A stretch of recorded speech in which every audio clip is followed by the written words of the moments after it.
Coffee with Caregivers production costs are covered by a partnership with United Healthcare and the National Foster Parent Association. We receive no federal or state funding and depend on our constituents and viewers to help us achieve our goals to provide support and services that meet identified needs within our mission. We would like to welcome the viewers of Coffee with Caregivers to the family.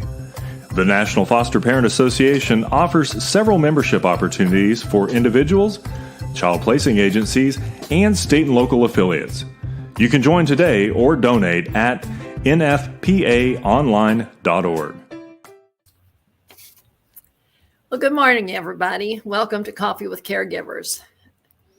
When you're looking at the screen, you're seeing two familiar faces, I hope.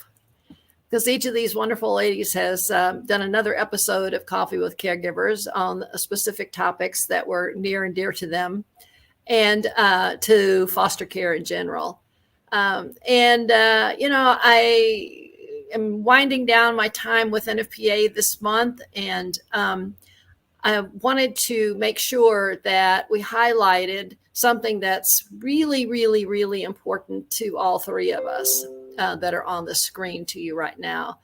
And that's about words matter, strength-based language. And so we're going to get into that today.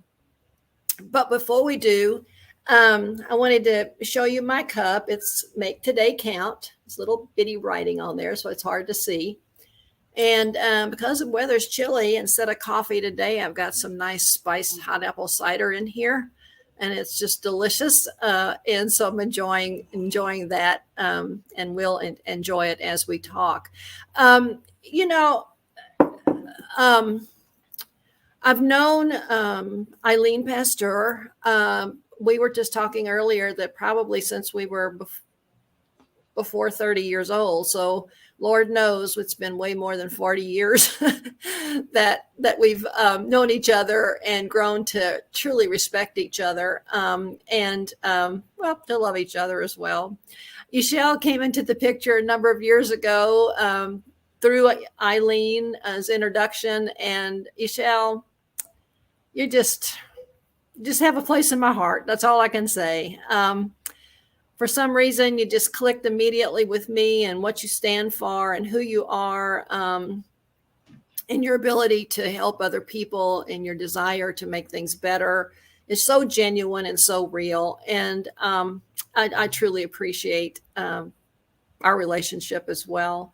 So kind of in December, I've had the opportunity to invite folks on to Coffee with Caregivers that have a lot of connection with me and me with them, people I respect, and people who have a message that even though I'm gone on and retired, I want you all to always be on the lookout when you hear or see articles written or workshops being presented by or whatever any of these ladies or the other folks that I'm having on this month, because they have information that is always relevant. It's always well researched.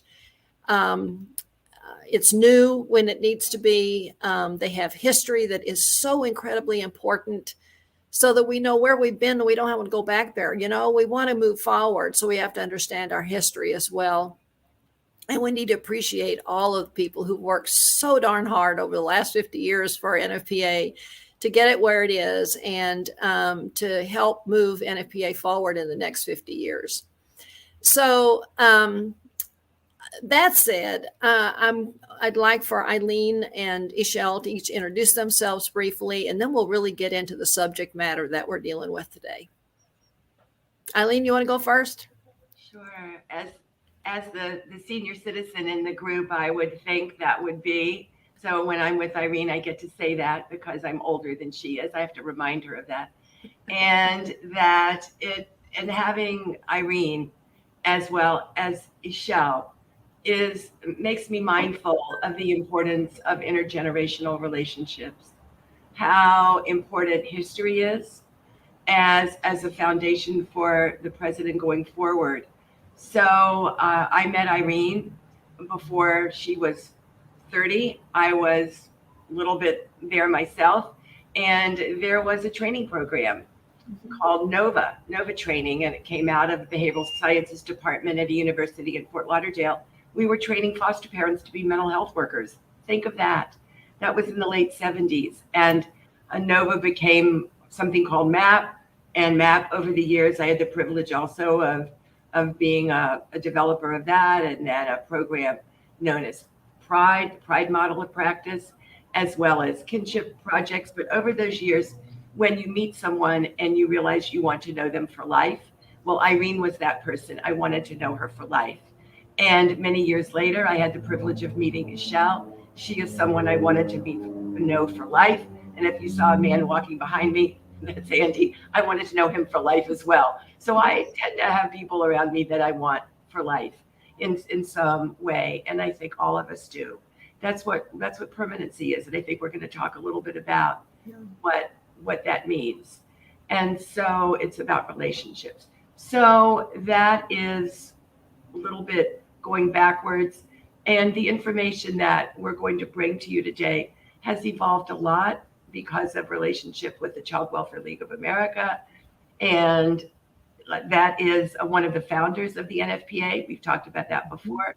My mentor, Helen Stone, was one of the co-parents, along with Beatrice Garrett from the U.S. Children's Bureau.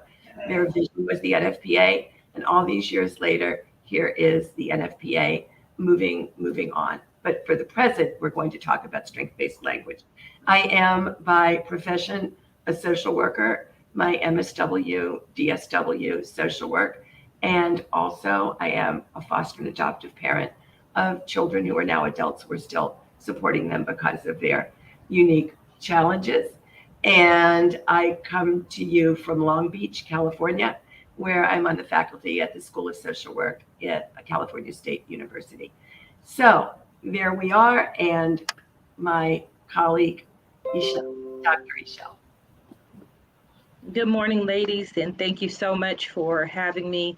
I know that we're showing our coffee mugs, so I'll do mine first. And it says live the good life. I couldn't put too much in it because if I did, then you wouldn't be able to see the words.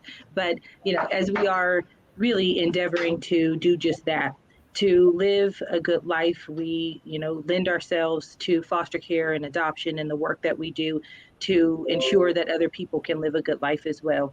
And as we do that through the use of strength-based language, we talk about infusing humanity back into human services and all of the ways that we meet individuals, and we're a person first and a professional second. I am a licensed marriage and family therapist. I also hold a doctorate of organizational management and consulting, where I have really married the two, looking at how organizations are impacted and how the full family, this family systems work that we do, making sure that we include everybody in the conversation, right? Not just parents and children in the care system, but all of the children in the family. So that's a lot of the work that I do. And as I've kept Irene for life, and I want to keep Eileen for life, right? That's a tongue twister. Irene, Eileen, but just making sure that we do this work together. So I'm so glad to be here, continuing to promote not only strength-based language, but the National Foster Parent Association, which Eileen and I were both on, had the privilege of being board members for quite a while. And we're continuing to do the work. So we just are really thankful and grateful. It's a privilege to be able to do what we do on behalf of children and families. Yeah, Eileen, you mentioned about that training where we met. That was 2 weeks in Houston at the University of Houston. So it was quite an adventure. And the state of Texas has decided to embrace NOVA and the concepts, and they selected 30 people, if I remember right, about that. And there were 27 workers, caseworkers, case managers, social workers, and 3 foster parents that they picked from around the state. And so we were just honored to be able to attend this training. But I have to say that in my career in foster care, that Eileen was the first person to make me cry. And I learned lessons during that training that served me well in the future of fostering for 27 years. and in working as an advocate, because of the way that Eileen imparts information, and she makes you feel, which I think sometimes is lacking in a lot of training. And I know that in being a part of some workshops that Eshele has done, the same thing happens. Eshele makes you feel the emotion as well. I think that's important to understand, that what we're going to talk about today may not have much emotion for you until we get into it, but I can guarantee you that the people that we are talking about in the foster care system, that we use the terminology that we currently seem to use all the time, do feel and have a lot of emotion when they're talked about in certain ways. And I think that if there's any legacy whatsoever that I certainly have in my work in foster care over all these years, is that we move forward with strength-based language, and that we continue to emphasize to everybody we talk to about why that's important, and to be bold and speak up and say, by the way, I think you could have said that in a different way and would have been less, much less impactful in that child's psyche, because some of this stuff is just numbing to me, that we've used these words forever and haven't stopped to think about what disrespect many of the words that we use as we talk about the various people in the system with foster care, how it really affects them over the long run, to hear that over and over and over. So I'm so excited about being able to talk about these things. And what I've asked the ladies to do is to give a little bit of history, because this isn't new. This has been going on for quite a while. And yet it hasn't caught on very well. So again, a work in progress. I might say that in the very early 1980s, I was working in the disability arena. I did that for 20 years. And before I moved on to being a vice president of foster care for a nonprofit in Texas. And we, in the disability arena, made it, a conscious effort to stop using the language we were using, and use what we were then called people first language, right? So instead of the kid with CP, it was a child with cerebral palsy, right? It was the person first, and whatever adjectives needed to be used or nouns afterwards was fine, to help better explain their strengths and needs. But we needed to make sure that we were recognizing that these are human beings, right? With feelings, and stop addressing the way we did. And that took 20 years, at least in Texas. It took 20 years for us to get to the point where agencies, when they wrote their policies and procedures, they were using people first language. When the legislature, they were writing bills and things, right, for consideration, that they finally started using people first language. And I just say this is because it was 20 years. That's how long it takes to make lasting change. So when we look at how long we've been working at strength-based language for the foster care arena, we have a little bit ways to go. We have a lot of work still to do, but none of this ever happens overnight. And, it's the advocacy work that has to continue for many years after lots of us are, not even working in a public arena anymore, that we continue to speak up about these things. So if y'all would kind of give us some of that history, kind of where it was born, and then we'll kind of go into some of the examples. Well, as the senior citizen here, again, maybe I can start, because I have that lived experience. And Eshele, I know that you'll talk about lived experience as well. That's so much a part of your work. So I was thinking also, when you talked about working in the disability, if you think about it, here's a person with an ability, let's diss it. Now, how does that sound? With a disability. and it just doesn't come across right. But as a foundation, we might think also that words are social constructs, like social policies. We make them up, and we could have easily made them a different way instead of this way. So, for example, we make up words, and there's different languages and different cultures. What if we had decided, I use this as an example in my social advocacy class. I say, what if we had, can I say a 4-letter word that starts with a CRA? Can I do that word? Okay. All right. So I could do it with another one, but I won't. I'll do this okay. So what if we had decided that crap meant cookie and cookie meant crap? I would say, I'm really hungry. I think I'm going to go have a box of crap. What? Be careful, right? Don't step on that cookie. And when my students start laughing when I tell that story, but we could have done it that way. We chose to do it this way. So that's one point. The other point is that words and expressions get passed down. If you want to have a really fun conversation in a training or in any group, ask about when you were growing up, what were the words you learned for body parts? And how did your parents teach them to you? That is hilarious. Yeah. I think for some of us. And so, because we have these different words and they mean different things. So, and they're all made up. So we could make them up a different way and we pass them on. So our approach today is to share with you the history of how where strength-based language, as we understand it, came from.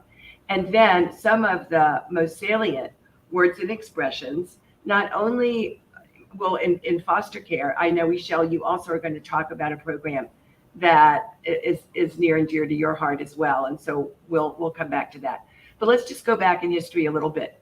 So over the years, for many of us, we learned to think about conditions as perhaps people being sick or well.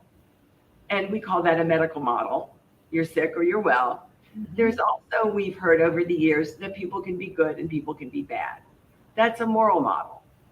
But many years ago, in the social work profession, we looked at a different way of thinking about people and recognizing that all of us have strengths.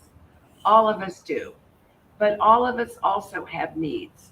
And for the most part, these needs are created by environments around us or by situations that we may inherit. So instead of saying that we're sick or well, or that we're good or bad, we say that people have strengths and people have needs.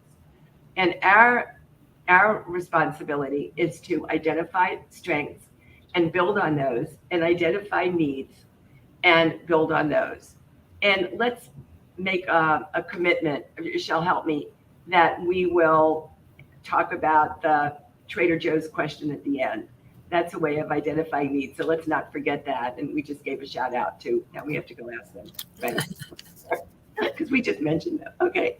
So anyway, let's go. So that's it. And we have a series of articles that we had the privilege of writing for our wonderful colleagues at Fostering Families Today magazine, and our editor, Kim Hensel. And she invited us, Eshele and me, and we brought in some colleagues because we don't like to be soloists so much. We like to be team players, and to do a series of articles. And the first one is on strength-based language and its history. So if you want to read in detail about the different models and where it came from, that's there. And I do believe we're going to be able to put that on the website, Correct. As I understand from our amazing executive producer, Liesel.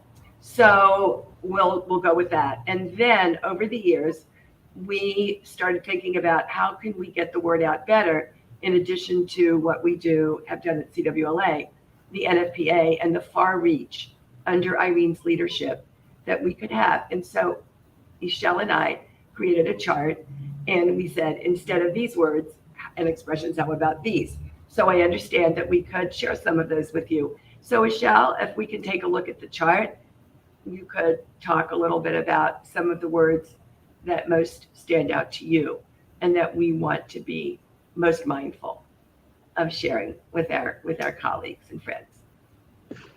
I think one of the things that really stands out to me is when we're talking about foster care, we're talking about adoption, we're not only talking about parents and children, but we're talking about children and families. So as we move and we progress into looking at the bigger picture, that bigger picture is talking about that family. So how then do we address them? And one of the things that Eileen has taught me is just saying, what happens when the children overhear us saying certain things? And when they overhear us saying certain things, how do we want them to feel? And what do we want them to hear us say?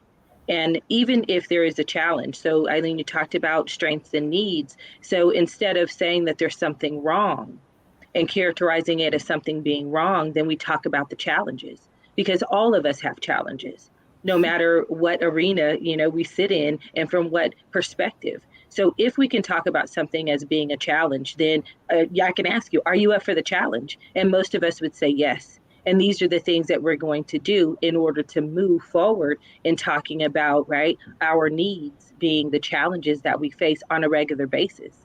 So when we think about that and we put together this chart of the things to say versus the things not to say, the first one that comes to mind for me, Eileen, is just looking at the word up for adoption, or the phrase up for adoption. And that's one that we talk about all the time. And when we put it in context and we say, well, where does that come from? And it's something that we say on a regular basis. We hear it in social services. And really what it means is that there's a child in need of a family. And when that child is in need of a family, how do we want that family to show up?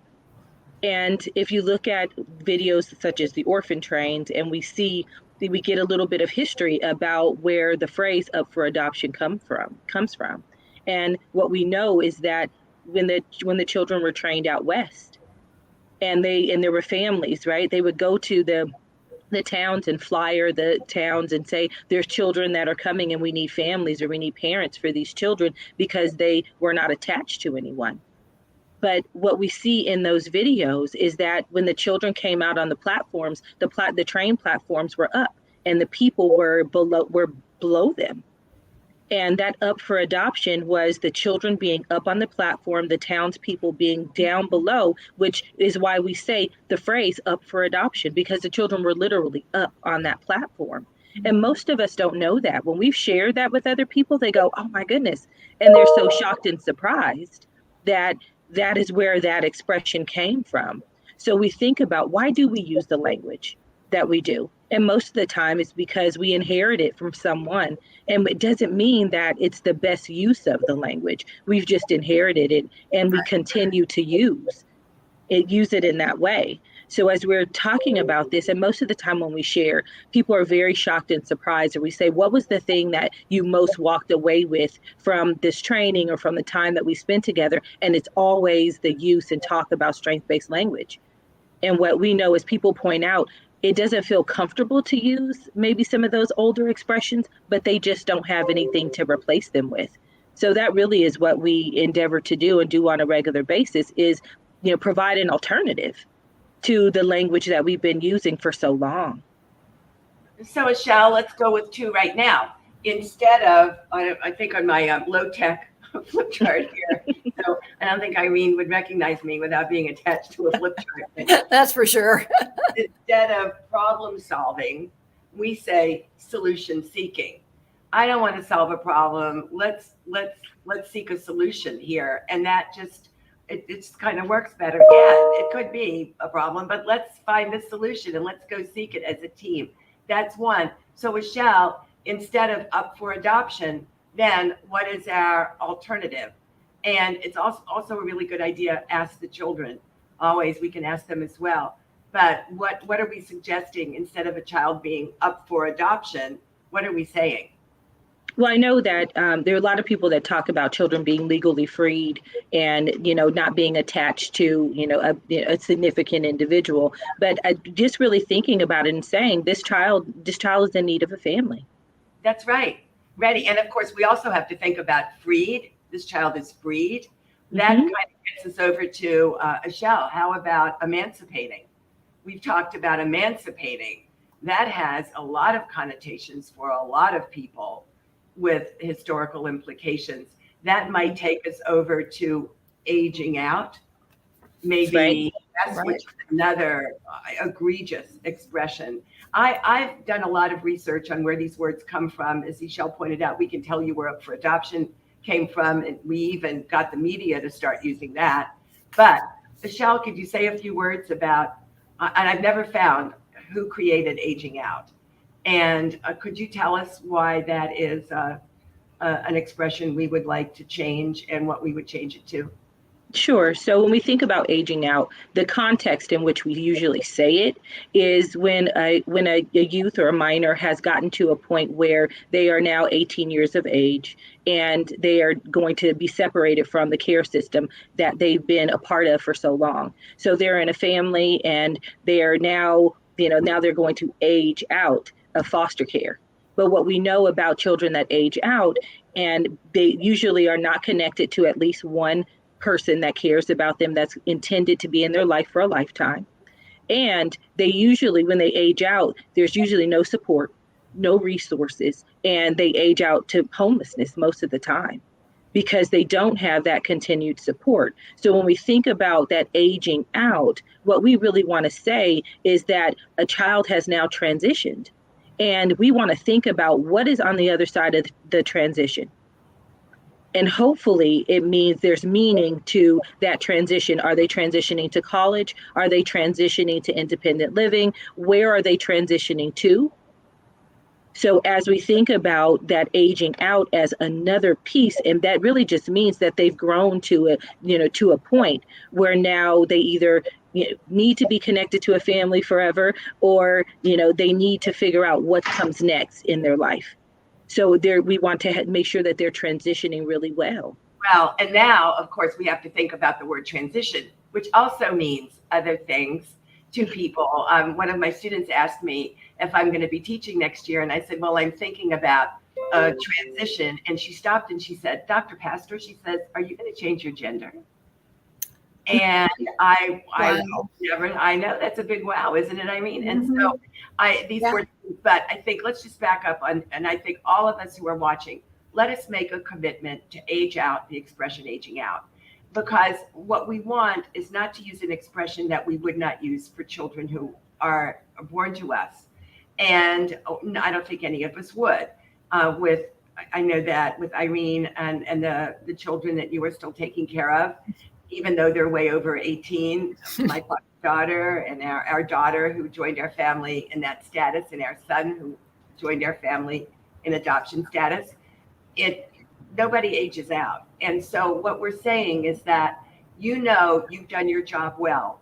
Foster parent, caseworker, social worker, you've done your job well when you leave that relationship you have with that young person, and they are connected to one adult, only one at least, that will provide a relationship that is safe, nurturing, and enduring. Safe, nurturing, and enduring. So that we know as a foster family, no child leaves our family unless they are connected to some other person who is going to provide that lifetime relationship to them, whether it's an adoption by another family, or it could be they could stay with us, adopted by us, anyone else. Everybody has got to be what we learned from an amazing author, Regina Louise. You can Google her name and see what she wrote. Everybody's got to be somebody, someone. So let's just agree that we're not going to use that expression anymore. It may be a legal expression. You may see it in your court records. We are going to ensure that every child leaves any relationship with us with a commitment, safe, nurturing, and enduring. That takes us to permanency. We could talk about that a little bit. Some of us have heard the word, we all have grown up with the word permanency. And that came from, I remember this, in the 1970s, there was a project called the Oregon Project, and a lot of research that was done that said that children need, in order to be safe and thrive, and as CWA would say, flourish in their national blueprint, we would say they have 4 components. They need continuity, they need a commitment, and they need a legal and social status that comes from having a family of one's own. Eshele has Braden, an amazing young man of 6 and 7. Almost 8. Almost Almost 8. 8. Yeah. When you leave, Eshele, how does Braden know that you're coming back? Part of it is because I tell him that I am. And the other part is because I always have. Yes. So that's continuity and that's commitment. And Irene, you have an adult, you have Melissa, who's an adult, you're still caring for her. When you leave, you say, I'm coming back, and you do. Yes. And you always do, and you say you will. So that's continuity and commitment. And then the legal status, that means only one parent is making decisions for you. Whereas children in foster care status, they've got a worker, they've got a birth parent, they've got a foster parent, they've got a court, they've got a judge, they've got all kinds of people. They're all divided up. Yeah. And these adults are not always on the same page. So where is the legal status? And of course, the social status that comes from having a family of your own. So here's another commitment. So now we're going to solution seek. We are going to have children who are ready for adoption, an adoptive family. We are going to have no more aging out. We're going to have children connected to a relationship, just one, safe, nurturing, intended to last a lifetime. We say the word intent. That's really important because none of us can promise anything, but we intend to. So that's a little bit of the history there. So why don't we talk about some 4-letter words, Eshele?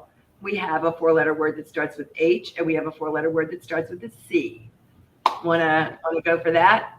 Sure. So that 4-letter word that starts with H is home. And most of the time we refer to people as home and to the place that we live as home. But what we want to think about in using strength-based language is moving to using the word family. What we know is it's not the home that heals or hurts the child, it's the individual and that family that is living in that dwelling that does. So when we talk about home and you say, oh, I'm looking for a home for a child, we're really talking about looking for a family. So absolutely. Right. Yeah, and there's so much more meaning than talking about, the doors and the walls and the plugs and the carpet or the chairs and things like that when we're talking about those individuals that live there, that make relationships, that the children are going to come into relationship with. And we have expectations of families. I don't know if we have expectations of homes, right? We just needed to, we needed to be a safe place for sure, but we have different expectations for family and for the person that we call parent or the person that we call sister or brother or sibling, and we have expectations for them. And we need for them to do something to be in support of the child. And the C word, right, is case. So we hear people all the time, and we've probably said it ourselves, talk about cases. And you may hear the question, how many cases do you have? And that may be asked of a social worker or, of an organization, how many cases? But really what we want to know is how many children and family are you serving? How many children and families are you working with? We also hear people talk about a caseload, right? What's your caseload size? But what we really want to know is how many children. There can be 4 cases, but those 4 cases can represent upwards of 10 to 12 people, 10 to 12 children, or maybe 4 or 5 families. So instead of referring to children and families as cases, then we really want to refer to them as just that family or the child. And we can use the child's name. Absolutely. We could. And one of my students said, why can't we change the S to an R? And why can't we be care workers instead of caseworkers? So because Eshele, what's the wonderful expression that people often say in our evaluations? People don't care how much you know. How does that go? People don't. Right. People don't care how much you know until they know how much you care. There you go. Right there you go. So I would hope that we would advocate and on behalf of Irene and Eshele, and let's just say that again, cases don't have feelings, homes don't have feelings, right? But children and families, they do. And I'm going to make it a little bit more challenging. Let's get the word parent in there as well. And Eshele, maybe also we could spend time talking, when you talk about the whole family, you could talk about the importance of everybody in the family having a voice, come back to that. But our colleagues at Parents Anonymous, and take a look at their website, which, and they have a wonderful motto where their theme is asking for help is courageous, which is, a lot of us have been taught, oh, don't let anybody know that you need help. But no, it's okay to ask for help. It's important. It's a courageous thing to do. It's a courageous act. So, oh, that reminds me, try to avoid using the word thing. I tell my students, thing is a lazy word. It's what we use when we don't know what else to say. So it is an act. That is what we're asking for. So they are advocating exactly what it says, parents. You can't have a family without a parent.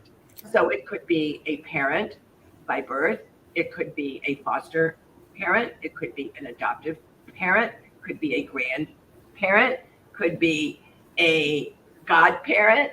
Could be, there's many, many different ways that we can be parents. But those parents are who are going to protect and nurture the children. So when we support families, we really are saying we're supporting the parents who are doing the tasks of daily living that keeps that family together. Right. Everyone, however you call yourselves kinship caregiving family, however we do it. Eshele, could you say something about, because then we're watching the clock. So I know that we have some other words. I know you want to get to program words, Eshele, such as with your amazing organization, Saving Innocence. Can you speak a little bit about the whole family and everybody in the family having voice and choice? Sure. So when we think about that family that lives in the home that is going to nurture the child, what we see in foster care and adoption is usually there are other children in that family. There are other family members that are represented. And sometimes in foster care, we don't see them because we don't talk about them very often. And there are people that can seem invisible in that family because they're not in a status where we're going and checking on them deliberately. So when we think about having all of the children and really providing them with opportunities to have voice and choice, then it is, how are all the children in the family doing? Not just the child in foster care status. How are all both parents? If there are multiple individuals there that are caring for the child, so how are they all functioning? And as we think about that family systems approach and perspective, then we know that it's not just one person that matters, but it's everyone that matters. So when we build families, or when we create families through adoption, create families through foster care, then what we know is that we have to do something to stabilize that family so that every single member of the family thrives. Well, right? Happy, whole, healthy. And I think when we think about all of that, here's an example. I heard about a group of an organization that's doing some research on education for youth in foster care and graduating from high school. I said, well, what about the other children in the family? Don't they need to graduate from high school too? Shouldn't we be looking at all the children in that family? And we're so proud of NFPA because we have the Helen Stone Scholarship. And where anyone in that foster family, however you are defined, has access to that. That's just so important. And we're so proud that NFPA recognizes everyone in the family, however you got to that family. Right. So make sure, those of you who are caseworkers, social workers, and engaging with us right now, next time you go to meet with your foster family, those parents, look, is everybody in that family, however they are defined, how is everybody doing?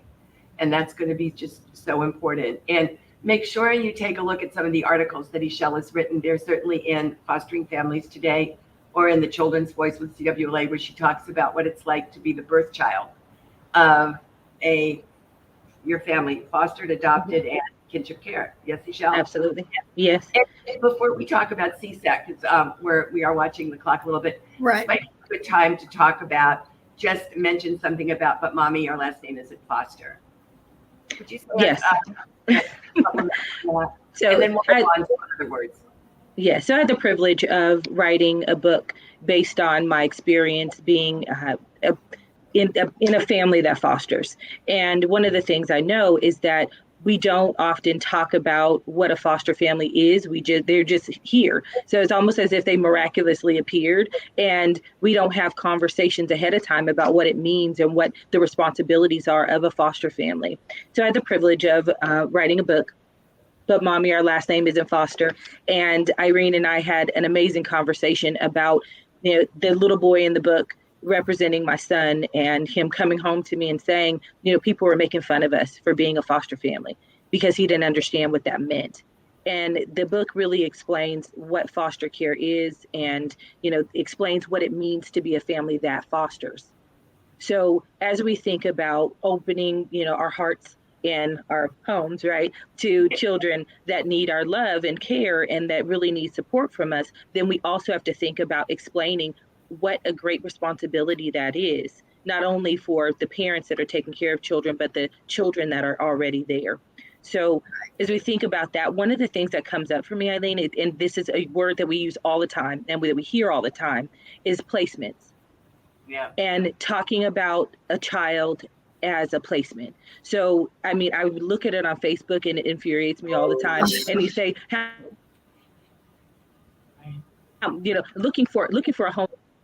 And I go, so what's the placement? Is the child the placement? Is the place that they go the placement? When you sit them down, do they stay in place? So what is it? So we're thinking about no longer identifying children or the place that they go as placements, and talking about, the actual, is it a care facility that they go to, or is it the family that they're joining, or is it just the child, and calling that child by name instead of saying placement? Right. Yeah. So that takes us to a couple of other words. Over all these decades, we've always heard the word removed. The children were removed. And when I had the privilege of being staff director for the National Commission on Family Foster Care, which was convened by NFPA and CWLA 30 years ago, and we looked at the language, and we had young people on the commission advising us. And they said that it was so hurtful to them, the way that the grown-ups or the adults talked about them. And we said, well, give us an example. And they said, well, you talk about us as being removed. They said garbage and snow are removed. And I thought, that's right. Every Thursday, this big waste management truck comes to my home and removes the garbage. And the skills that you need to do that, which are important skills, to drive that truck and work that machinery, they are not the skills that you need to separate children and parents. So you will see words such as, we removed the child. Well, no, and sometimes you'll see, we separated the child. No, you separated the child and the parents and the family and the siblings. It's a separation. And when we make that decision to separate, we are committing to not only ameliorate the hurt or the trauma that caused it, but also we're going to be on that, what we call the helping side of the life of a child and a family. We made that commitment. We signed up for this. They didn't, we did. And so we are going to say, and thank you to our colleague Cindy Stogel at Children's Bureau of Southern California, who said, well, why don't we talk about children joining a family? That's right. They are not placed. I just took my coffee cup, which is a turtle. I got to talk about the turtle. And I just moved it from here and I placed it down over here. That is different than separating and having a child join a family. So all of you think about, when this child goes to this family, the other children there, the parents who are there, this child is joining. It doesn't mean that you're severing anything, because the feelings are still there, but we are looking at joining. And so we have to think about, that's a really important word as well. And so we wanted to make sure that we mentioned that. And also, Eshele, could you talk a little bit about, it is also important to say about programs, that sometimes programs have names too. And you want to talk a little bit about CSEC? Sure. So when we think about, and I think with the acronym, right, CSEC, and maybe people don't know what that is, but there are other children in care that need our support. And I work with an organization called Saving Innocence. And we are an advocacy organization that supports children that are impacted by commercial and sexual exploitation. So hear the language there, right? That's the shift, not a CSEC kid or, this kid, this trafficked kid, or, it is a child impacted by. Right. There's children impacted by things all of the time. And maybe they're impacted by mental health. So we wouldn't say an ADHD kid, right? We would say a child that, that is impacted by certain things. So when we think about commercial and sexual exploitation, there's also an article that we wrote with Fostering Families Today magazine that talks about making the shift and talking about the impact that commercial and sexual exploitation have on children. I'll give you a couple of words from there. There is one that is talked about all the time, and you hear it saying child pornography. And what we know is that the child can't consent. So instead of it being child pornography, it's child abuse imagery. So when we think about making the shift and saying exactly what it is, then there's child abuse happening and there are images that are connected to that. So we don't blame the child for having a part or for being exploited. We talk about the imagery that is the abuse that's happening to them, which is now, and when we talk about exploitation and trafficking, because the old language was child prostitute or child prostitution, and there's no such thing. So what we want to do is we really want to be protective of the children that are impacted in these ways and really try to lessen the stigma about who the children are, because these are traumatized children that need protection. And as they need protection, they also need families to support them. So Saving Innocence has really been making a big push to find families for children that are impacted by commercial and sexual exploitation. And the only way that we can do that is we have to stop blaming the child for the experience that they've had, and talk about the skills to really work with them and provide support. I think that's an important thing to relate right back to kids in foster care. I mean, you still have people out there thinking that kids go in foster care because something they did. That's true. They were bad. They did something wrong, right? And so we've used that same kind of thought process when we started to really do a lot of work with the human trafficking and the dynamics of that. So I think that, your point about how we talked about these kids it's relevant in all areas because usually these children have absolutely no fault in any of what's going on and wind up suffering trauma again and again and again because of it. And Irene, I think we also want to think about the disparaging programs. So for example, what you just said inspired me to think about, sometimes people will say, well, we want to prevent the need for foster care. When someone says that, then that says to me that as a foster parent, you're doing something bad because we want to prevent children from needing you. Well, that's not a really good recruitment device. Right. Do it that way. So I think what we're trying to say is that we want to prevent the unnecessary separation of children and parents, but that when foster care is needed, right, it is excellent. And if people are wanting to prevent the need for foster care, we've got to take a look at ourselves and think about what is it that foster care is doing that's not working, that people want to prevent that, because foster care should be a positive resource to reunite children and parents. Absolutely. And it should be. Absolutely. And if it isn't, then that's on us. Right. So anything, and I'm thinking, go ahead, Eileen. Yeah, I will say our time is just about up, but I did want y'all to make just a little bit of a comment about the term visitation, because I know, in my life, visitation always has had a connotation of a sad time, because it was usually I had to visit a funeral home because somebody passed away. Visitation. And we use that term all the time for children connecting with their parents or their grandma or whoever, right? Their family members. So if you just give a little brief on that, and then we'll need to close. Sure, I will do that part and then speak to the turtle, and then Eshele, and if you could say goodbye to everyone on our behalf. So I thought about that a lot over the years as a worker, this visitation. I'm not sure where that came from either, but if there is an article in our series from Fostering Families Today, and we call it Family Time. And that is the time that children and parents use to build their relationship, maybe sometimes rebuild, but it is an opportunity for the parents to be parents.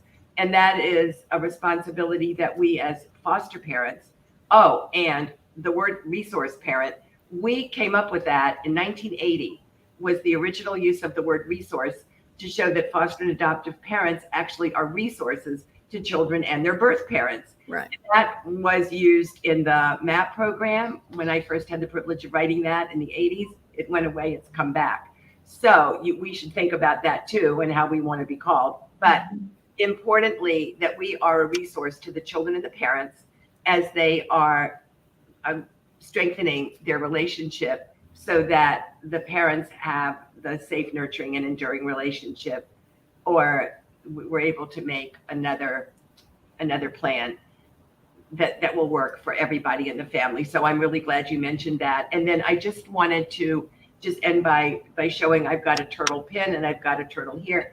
And that's my theme is the turtle. I think that we are like turtles. We're soft on the inside. We're pretty tough on the outside. Our progress tends to be a little slow, as Eileen mentioned at the beginning in our use of words. But we only make progress when we come out of our shell and we stick our necks out and for each other and for everyone we're committed to serve. So, thank you for the privilege of being your colleague and friend all these decades, and so grateful, and all the best to you, your family, and NFP. And Eshele, dear colleague and friend. Yes. And thank you so much just for the privilege. It is a privilege to do the work. And as we do, we have to know and understand that the words that we use can either bind us together or tear us apart. And if we understand the impact of foster care and adoption, we understand the impact of trauma and all of the things that we do on a regular basis. And sometimes we use language that so to protect ourselves so that we don't get hurt. If I can think of a child as a case and not, then it's easier for me to walk away and to put things down and to not think about it when I go home at night. But if I think about the child and the impact of being in an unsafe situation, I have to take that home and I have to sit with it, and I'm going to be charged to do something about it. So what we want to do, and again, we talked about infusing humanity back into human services, and knowing that the children have feelings, and so do we, and we want to do what's in their best interest. And the first point of doing that and piece of doing that is to talk about ourselves, the work that we do, the children that we support in a favorable way that would be pleasing to them, and that makes our hearts feel warm. So we want to do that through the use of language.